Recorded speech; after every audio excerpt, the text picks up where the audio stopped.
Imagine you're a kid, maybe third grade. You're having a tough time focusing. And instead of helping you, your teacher walks over, puts a set of blinders on your desk right there in front of the whole class. That actually happened to Jeff Karp, the author we're talking about today. That feeling of being boxed in, told you can't be distracted, it's a really powerful and, let's be honest, a pretty terrible feeling. But you know what? It's the perfect place for us to start. So today, we're going to talk about how to break out of that box. We're diving into the big ideas from Jeff Karp's book, Lit. And it's all built on this really radical idea that you can actually choose to go from that constrained, distracted state to one that's energized, focused, and full of potential. It's all about flipping a switch to literally ignite your brain. But first, we've got to understand what we're up against. And that's something Karp calls the low-energy brain. We have all been here, the LEB, or the low-energy brain. It's not about being lazy, not at all. It's about your brain's natural obsession with being efficient. I mean, it's hardwired to save energy, so it builds these little shortcuts, these routines. It's the autopilot that gets you to work or helps you make coffee without even thinking about it. The problem is when that energy-saving mode becomes our only mode. You can almost think of it as two different operating systems for your mind. On one hand, you've got the LEB. That's you on autopilot. It's the mindless scrolling, it's sticking to what's familiar and easy. But then there's the LITT brain. That's when you're engaged, driven by purpose, you're curious, and you actually lean into challenges instead of running from them. And that's the choice, really. Are you going to passively let the world happen to you, or are you going to actively engage with it? And here's the scary part. The LEB creates this feedback loop that is so hard to break out of. We lean on those easy habits, right? We get this cheap little dopamine hits from a like on social media, and we slowly stop questioning things.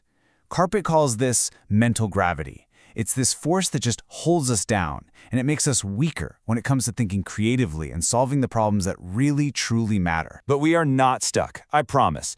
And that brings us to the big turning point. How do we actually break out of that loop? How do we flip the L-light switch? This is the huge question. For so long, the prevailing wisdom was that our brains were pretty much set in stone by the time we hit adulthood.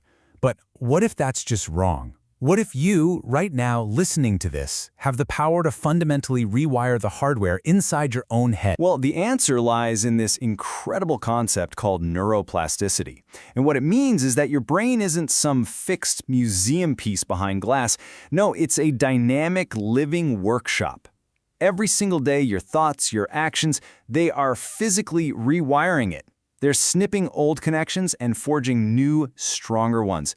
This isn't just some self-help platitude. It is the fundamental science of how our brains work. Just let that sink in for a second, because your brain can change. The story you tell yourself about who you are, that can change too. You are not defined by your past habits or your past self. Okay, so how do we actually do this? Karp boils it down to 3 key steps. First, you have to challenge your assumptions. Question everything, the way things are, the invisible boundaries you've put on your own thinking. Second, you have to find your intention. Get in touch with your why. What really matters to you? And third, you have to focus on action. You turn that intention into actual concrete steps, no matter how tiny they seem at first. And look, this isn't just theory. Jeff Karp lived this. He had this moment where he realized the story he was telling himself, that he was a master multitasker, balancing work and family, it was a lie. He was an absentee father and husband. So he changed the story. He committed to a new priority, a family-centered life. And by acting on it, he literally rewired his brain and changed his entire life. So if we know we can change our brains, let's get into the how. This brings us to the really practical part, your LIT toolkit. The very first tool is all about reframing something we all fear, failure. The LIT mindset doesn't ask you to avoid failure, no way. It asks you to grab the emotional energy from that setback, use it to refocus, fine-tune what you're doing, and then try again, only this time you're smarter. I mean, think about the greatest athletes, the greatest innovators. Their success isn't built on a flawless record. It's built on a mountain of failures that they learn from. Michael Jordan said it best, right? All those failures over and over again, that's why he succeeded. It's not if you fail, it's all about how you respond to it. And for a perfect example, look no further than Deanna Nyad. 4 brutal failures over 35 years. We're talking jellyfish stings, asthma attacks, lightning storms. Any one of those would make most of us quit for good. But she used every single failure to learn, to adapt, to get better. And then, at 64 years old, on her 5th try, she walks onto that beach in Florida. Now that is the LIT mindset in action. All right, tool number 2 is all about breaking out of your comfort zone. It's about shaking things up, actively seeking out inspiration from new and totally different places.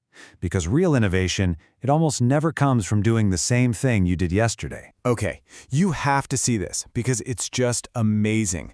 This is what Karp's lab does. They needed better surgical staples, so they looked at porcupine quills. They needed a way to grab tiny cancer cells out of flowing blood, so they studied jellyfish tentacles. They needed a surgical glue that would work on a wet, slippery, beating heart, and they got the idea from slug slime. Seriously, by looking at nature, by doing something completely different, they're solving medical problems that have stumped people for years. Our final tool has this fantastic name, Pinch Your Brain. It's a great metaphor for how you can intentionally interrupt that mental drift and pull your focus right back to the present moment with a burst of energy. So a pinch is just an intentional tug on your wandering attention. Karp actually traces this idea back to his own childhood. He saw a bat clinging to a tree, and that image just snagged his attention so hard that it created this feeling of calm energy. That's a pinch. And there's real science here. That moment of intense focus triggers something called functional hyperemia. It's a literal rush of blood and nutrients to that specific activated part of your brain. And the best part, the most powerful pinches are things you can actually cultivate yourself: curiosity, excitement, and a sense of purpose. Now, these tools, they aren't just for you to be more productive at work. The ultimate goal here is to take this lit energy and use it to, well, light up the world. What's this number, 320? Well, during the peak of the pandemic, there was this desperate shortage of N95 masks. Jeff Karp was asked if he could help. A work group just spontaneously formed around him, and in no time, it grew to 320 people. Engineers, scientists, students, regular folks, all donating their time and their brainpower. And that's the power of one. One person flips their switch, and it creates a spark that can ignite hundreds of others. These small, individual acts of purpose, they create a domino effect.